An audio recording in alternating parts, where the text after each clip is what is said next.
Nukuslik taksichi onaxonning surati Facebook'da ommalashdi. Nukus shahrida shunday taksist onaxon bor. Uni ko'pchilik taniydi. Facebook ijtimoiy tarmog'ida ana shu taksi haydovchining onaxonning rasmi ancha ommalashib ketdi deb yozadi Cruz.uz. Ijtimoiy tarmoqlarda Adel Xudoyberganov ismli foydalanuvchi shunday izoh qoldirgan: "Meni Gonekalada bekatning yonidagi taksi bekatidan shu onaxon taxya tashishga olib bordi. Qoyil qoldim. 2 hissa pul to'ladim. Bundan 5 yil oldin ilgari. Biroq unchalik ko'p gapirmas ekan." Klara Allanyazova ismli foydalanuvchi esa "Bazar apa, shu Gonekala markazidagi bolalar bog'chasining eski rahbari" deya taksi haydovchi onaxonning shaxsiga aniqlik kiritib o'tgan.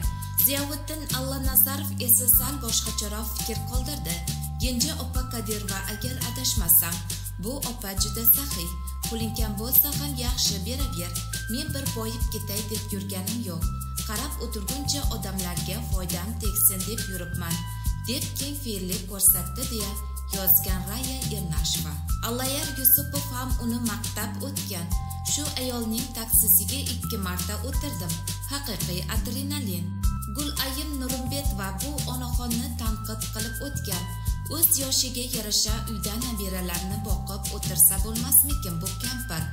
Oilasini boqib yurgan taksichilarning noniga sherik bo'lib yurguncha", deb yozgan.